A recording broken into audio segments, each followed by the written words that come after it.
Hello friends, Krishna yes में आपका स्वागत है। और आज हम लोग बात करेंगे हिंदी माध्यम मानव विज्ञान की तैयारी के संदर्भ में।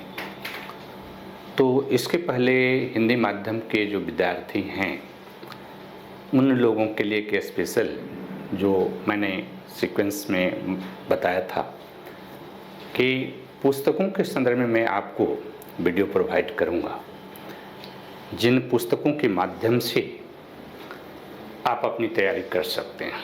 और एक जो आम तौर पर जो विद्यार्थियों के बीच भ्रम है कि हिंदी माध्यम के लिए अच्छी पुस्तकों का अभाव है, तो मैंने इसके पूर्व के वीडियो में एक जो सामाजिक सांस्कृतिक मानव विज्ञान और ओवरऑल मानव विज्ञान की तैयारी के संदर्भ में एक बहुत ही महत्वपूर्ण पुस्तक का रिव्यू मैंने आपको प्रस्तुत किया था, अंबर एंड अंबर, राइट। उसके बाद बायोलॉजिकल एंथ्रोपोलॉजी की दो महत्वपूर्ण पुस्तकों की चर्चा हमने की थी, जो सुधा एवं रस्तोगी के द्वारा लिखित है। एक मानव उद्विकास एवं एक मानव विभिन्नता। तो जो लोग हमारे साथ नए जुड़ रहे हैं वो हमारे YouTube चैनल पर ये दोनों वीडियो जाकर देख सकते हैं, उसमें मैंने उसका रिव्यू प्रस्तुत किया है। तो ये तीन जो पुस्तक है, एक एंथ्रोपोलॉजी मानव विज्ञान अंबर एंड अंबर द्वारा लिखित, वो हिंदी माध्यम में मेरे पास उपलब्ध है, अब मार्केट में नहीं आती है। और दूसरा सुधा एवं रस्तोगी के द्वारा बायोलॉजिकल एंथ्रोपोलॉजी के लिए दो पार्ट में पुस्तक है। एक पुस्तक मानव उद्विकास और दूसरा पुस्तक मानव आनुवंशिकी। तो ये तीन पुस्तक को मिलाकर के आप जो है फर्स्ट पेपर के पूरे सिलेबस को कवर कर सकते हैं। मानव विज्ञान एंथ्रोपोलॉजी, चाहे आप यूपीएससी की तैयारी करें या यूपीपीसीएस की तैयारी करें या महाराष्ट्र पीसीएस की तैयारी आप करें या फिर हरियाणा पीसीएस की आप तैयारी करें या हिमाचल प्रदेश पीसीएस की तैयारी करें या बिहार पीसीएस की तैयारी करें, ये हिंदी भाषी जो राज्य हैं, इन हिंदी भाषी राज्यों में एंथ्रोपोलॉजी ऑप्शनल पेपर के रूप में भी विद्यमान है। और बहुत सारे मेरे स्टूडेंट जो हैं हिंदी माध्यम से भी क्वालिफाई कर रहे हैं, राइट। आज मैं एक बहुत ही खास पुस्तक की चर्चा आपके सामने करने आया हूँ और ये बहुत इम्पोर्टेंट है। और ये एक ऐसी पुस्तक है जिसका खास करके मैं इंग्लिश मीडियम के स्टूडेंट के लिए भी यूज़ करता हूँ, क्योंकि ये इंग्लिश मीडियम में मेरे पास उपलब्ध नहीं है, राइट। और मार्केट में भी मैंने सर्च किया तो ये पुस्तक नहीं है, बहुत इम्पोर्टेंट है। जैसा कि आप जानते होंगे कि जो मानव विज्ञान का सेकंड पेपर है, इस सेकंड पेपर में, राइट, एक महत्वपूर्ण टॉपिक है जनजातीय विकास से संबंधित, राइट। द्वितीय पत्र की आज मैं बात कर रहा हूँ और उसमें एक मेजर पोर्शन है जनजातीय समस्याएं, जनजातीय विकास। जनजातीय के लिए सरकार द्वारा एक तो कॉन्स्टिट्यूशनल सेफगार्ड प्रदान किया गया है संविधान के माध्यम से, और दूसरा कि समय समय पर सरकार जो है जनजातीय विकास के संदर्भ में नीतियों का निर्माण करती है, कार्यक्रमों का निर्माण करती है। और साथ ही साथ जनजातीय विकास के संदर्भ में बहुत सारे मानव शास्त्रियों ने केस स्टडी किया है। तो हिंदी माध्यम के छात्रों को लगता है कि हिंदी माध्यम में स्तरीय पुस्तकों का अभाव है, लेकिन एक पुस्तक के आज मैं आपको ये बताना चाहूँगा। ये पुस्तक है जनजातीय विकास के 5 दशक, राइट। जनजातीय विकास के 5 दशक, ध्यान ये रखिएगा।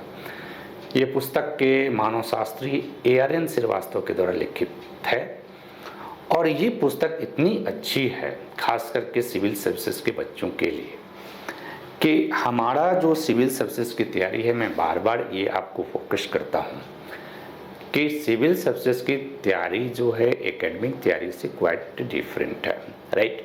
क्योंकि हमारी रिक्वायरमेंट क्या होती है कि हमें अपने प्रश्नों का आंसर 150, 200, 250, 300 शब्दों में लिखनी होती है।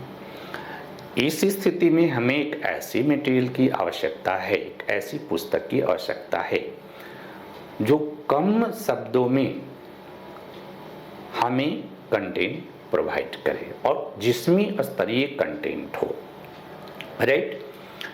ये पुस्तक एक इतनी अच्छी पुस्तक है जो आपकी रिक्वायरमेंट को फुलफिल करती है। आपकी रिक्वायरमेंट जो है कि 150 शब्दों में हम लिख सकें, 200 शब्दों में लिख सकें, 300 शब्दों में लिख सकें, तो ये पुस्तक आपको बहुत ही बेहतर आपके लिए कंटेंट प्रोवाइड करती है। जब आप इस पुस्तक को देखेंगे तो इस पुस्तक में खास करके जिसकी हम बात कर रहे हैं, जनजातीय विकास के 5 दशक, राइट। जनजातीय विकास के 5 दशक, राइट। ये पुस्तक है और इसके लेखक हैं ARN Srivastava, right. ARN Srivastava. और इस पुस्तक में हमें क्या क्या मिलता है ना। तो पहला इंपॉर्टेंट चीज़ है कि जब आप जनजाति का टॉपिक शुरू होता है सेकंड पेपर में मानव विज्ञान के अंतर्गत,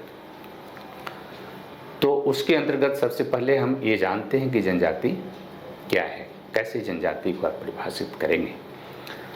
और जनजाति को परिभाषित करने के बाद जनजातियों के ज्योग्राफिकल डिस्ट्रीब्यूशन, जनजातियों की आर्थिक जो कैटेगरी बनाया गया है, अलग अलग आर्थिक चरणों में जनजातीय समाज के लोग हैं भारत के, तो उसका आर्थिक, सामाजिक, सांस्कृतिक और बायोलॉजिकल जो डिफरेंसेस है, बायोजेनेटिक डाइवर्सिटी जो जनजातीय समाज में है, उस चैप्टर को बहुत बेहतर तरीके से यह किताब हमें प्रोवाइड करता है, राइट।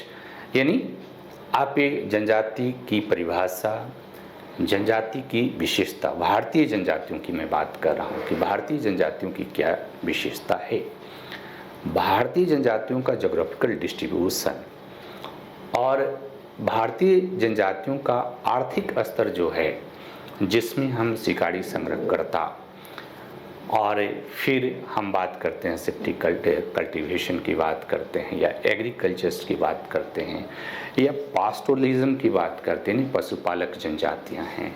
कई जनजातियां कारीगर का कार्य करती हैं और उसमें वो स्पेशलाइज्ड हैं। तो ये उनका वर्गीकरण और साथ ही साथ उनका सामाजिक सांस्कृतिक जो वर्गीकरण है, ये सामाजिक सांस्कृतिक वर्गीकरण भी इस पुस्तक में बहुत बेहतर तरीके से मिलता है। तो ये पुस्तक हमारे लिए बहुत ही बेहतर है। दूसरा इम्पॉर्टेंट इसके अंतर्गत चैप्टर है कि इसके अंतर्गत आप चैप्टर जो है जनजातीय समस्या, राइट, ये बहुत इम्पॉर्टेंट टॉपिक है। और देखो, जनजातीय समस्याओं के अध्ययन का एंथ्रोपोलॉजिकल अप्रोच, तो ये पुस्तक जब आप जनजातीय समस्या को पढ़ने जाते हैं, ट्राइबल प्रॉब्लम्स को पढ़ने जाते हैं, तो how to approach tribal problems को कैसे एक मानवशास्त्री देखता है, तो उसके संदर्भ में ये बहुत अच्छी जानकारी देती है। इसके अलावा इस पुस्तक के अंतर्गत हम जनजातियों के संदर्भ में जो उनकी अलग अलग समस्याएं हैं जो हमारे सिलेबस में जिसको वर्णित किया गया है, तो प्रत्येक समस्याओं पर अलग अलग चैप्टर है और बहुत सॉलिड है। जब आप समस्या को देखेंगे, क्योंकि ट्राइबल जो समस्या जो पढ़ते हैं उस समस्या के अध्ययन का कुछ अप्रोच होता है, तो सबसे पहले हम समस्या के बारे में बात करते हैं कि ये समस्या क्या है, ठीक है। फिर हम बात करते हैं कि इसका कारण क्या है ना। फिर हम बात करते हैं कि इसके निराकरण के लिए सरकार का क्या प्रयास है, और इसमें दो तरह की बात आप देखते हैं। एक तो संवैधानिक कानूनी और सरकार के विकासात्मक कार्य या सरकार के जनजातीय विकास कार्यक्रम, और चौथा अगर कुछ केस स्टडी की बात किया जाए तो केस स्टडी भी इस पुस्तक में दिया हुआ है, और फिर उपयुक्त सुझाव, व्हाट शुड बी डन। देखो, जनजातीय विकास समस्याएं जब आप पढ़ोगे तो जनजातीय समस्याओं को पढ़ने का एक ये दृष्टिकोण होता है, एक नज़रिया होता है, और ये पुस्तक बड़ा ही परफेक्ट ढंग से जनजातीय विकास को कैसे अप्रोच करेंगे, जनजातीय समस्याओं को जो एंथ्रोपोलॉजिस्ट देखते हैं, जिस तरह से देखते हैं एंथ्रोपोलॉजिस्ट, और दूसरे लोग जनजातीय समस्याओं को देखते हैं, उसमें अंतर होता है।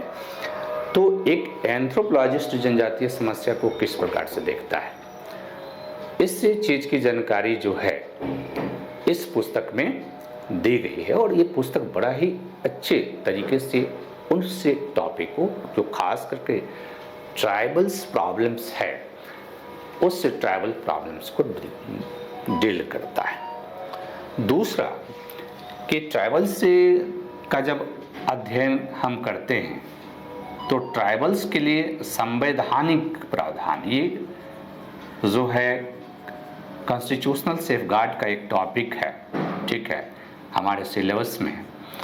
और कॉन्स्टिट्यूशनल सेफगार्ड को जब आप पढ़ने जाते हैं तो आप संविधान के अंतर्गत भी पढ़ते हैं या पॉलिटिकल साइंस के अंतर्गत भी आप पढ़ते हैं, बट एंथ्रोपोलॉजिस्ट उसको संवैधानिक प्रावधान को किस तरह से देखते हैं, और ख़ास करके 5वीं और 6वीं अनुसूची के बारे में बड़ा ही सॉलिड चीज़ इसमें दिया हुआ है, और इन प्रावधानों का जनजातीय लोगों के जीवन पर क्या इम्पैक्ट पड़ा है, इसके बारे में भी ये बड़ा अच्छा हमारे पास से इन्फॉर्मेशन देता है। इसके अलावा जनजातीय विकास जो कार्यक्रम है, राइट, नीति है, राइट, इसके बारे में भी इंफॉर्मेशन इसमें है कि 5 दशकों में जनजातीय विकास के संदर्भ में सरकार की क्या कार्यक्रम रही है, और सरकार की जो कार्यक्रम रही है वो कार्यक्रम किस हद तक सफलता प्राप्त की है, इसके बारे में भी इंफॉर्मेशन इस पुस्तक में आपको मिलती है। इसके अलावा ये पुस्तक के जो है, इसमें एक चैप्टर बड़ा इम्पॉर्टेंट है, role of anthropology in tribal and rural development. ये टॉपिक हम लोग का मेंशन है सिलेबस में, और इसमें उस टॉपिक को बहुत अच्छे तरीके से डील किया गया है। और ओवरऑल ये जो टॉपिक है, जिस टॉपिक की हम चर्चा कर रहे हैं, यानी मानव विज्ञान का जनजातीय विकास में भूमिका, राइट, ये टॉपिक भी बड़ा बहुत ही बेहतर तरीके से दिया गया है, राइट। तो ये जो जनजाति से रिलेटेड जो टॉपिक है, ट्राइबल से रिलेटेड जो टॉपिक है, इस टॉपिक को एक पतली सी किताब में एरन श्रीवास्तव ने लिखी है। ये किताब अगर आपको मिलती है तो ये बहुत ही अच्छा इंफॉर्मेशन देगी, और मुझे जो मैंने इसका एनालिसिस किया है कि जो यूपीएससी के जो तैयारी है उसकी अनुरूप है ये किताब, राइट। तो जिन लोगों को ये बात लगता है कि एंथ्रोपोलॉजी में हिंदी माध्यम में किताबों की कमी है, तो किताबों की कमी नहीं है। एक और चीज़ मैं आपको अगले सेशन में आपके साथ डिस्कस करूंगा कि इंग्लिश मीडियम में एक किताब है एलपी विद्यार्थी का, अप्लाइड एंथ्रोपोलॉजी, कंपोज्ड है एलपी विद्यार्थी के द्वारा। उसमें कई अलग अलग आर्टिकल हैं। एरन श्रीवास्तव की एक हिंदी माध्यम में पुस्तक है व्यवहारिक मानव विज्ञान, राइट, हिंदी माध्यम में मैं बात कर रहा हूँ।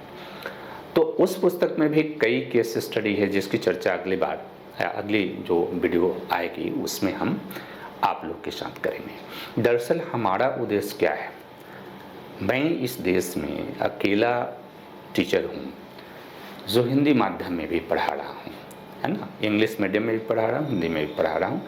आपको पता है कि इंग्लिश मीडियम में छात्रों की संख्या ज़्यादा रहती है, हिंदी माध्यम में कम रहती है, क्योंकि हिंदी माध्यम के छात्र संशयग्रस्त रहते हैं, राइट। वो हमेशा संशयग्रस्त रहते हैं, तो उनका संशय जो है वो जब स्टार्ट होता है, जब तैयारी वो शुरू करते हैं, तो वो बात करते हैं कि हिंदी माध्यम में रिजल्ट की बात करते हैं एंथ्रोपोलॉजी में। तो जब आप कम संख्या में एपियर होंगे, बहुत ही कम संख्या में, तो फिर रिजल्ट तो आपकी कम आएगी। जैसे ही आप जीएस पढ़ने जाते हैं तो उसके अंतर्गत जब इंटरेक्शन होती है, तो जो सेक्शन जीएस का अगर प्रारंभ होता है और अगर आपने टीचर से पूछा तो टीचर ने कहा कि आप ये ऑप्शनल ले लो, हिस्ट्री ले लो, पॉलिटिकल साइंस ले लो, ज्योग्राफी ले लो, तो आम तौर पर एंथ्रोपोलॉजी तक पहुंचते पहुंचते हिंदी माध्यम लेने वाले छात्रों की संख्या कम हो गई है। लेकिन मैं कंटिन्यूअस इस पे काम कर रहा हूँ, रिजल्ट भी आ रहे हैं और बहुत बेहतर रिजल्ट आ रहे हैं। रिजल्ट में भी एक स्टूडेंट भी अगर हिंदी माध्यम का अगर मेंस देता है तो क्वालिफाई करता है मेरे पास, राइट। तो मेरे समझ से तो इसका प्रतिशत जो है इंग्लिश वाले से ज़्यादा है, और चूँकि मैं कंटिन्यूअस ये काम कर रहा हूँ और मेरे मटेरियल्स जो होते हैं हिंदी और इंग्लिश दोनों में सेम होते हैं, क्योंकि हिंदी माध्यम के छात्रों को जो चीज़ मैं प्रोवाइड करता हूँ वही चीज़ मैं इंग्लिश मीडियम के छात्रों को प्रोवाइड करता हूँ। तो जो क्लास है उसमें कोई डिफरेंसेस नहीं है।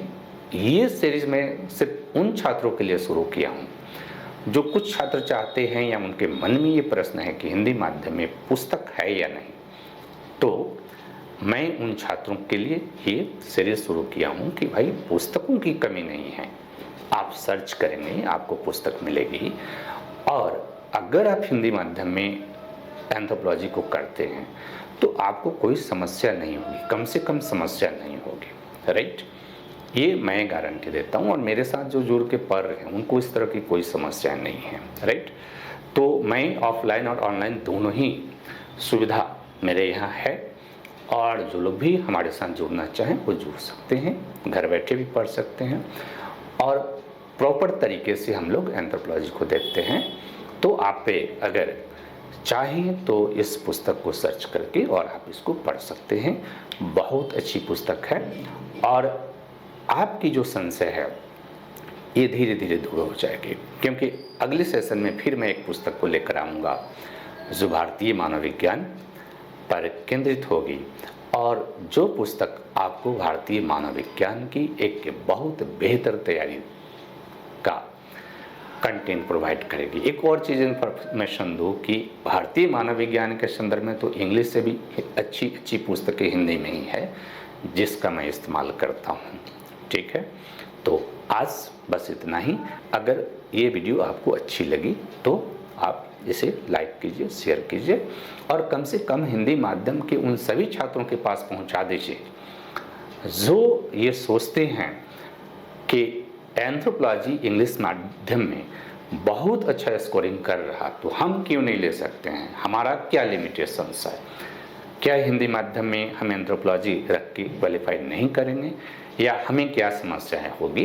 तो उन सारे छात्रों के पास आप कोशिश कीजिए कि इस वीडियो को पहुंचाइए, ताकि हिंदी माध्यम के जो रिजल्ट हैं उस रिजल्ट को हम और आप मिल करके और ज़्यादा इम्प्रूव कर सकें। Thank you.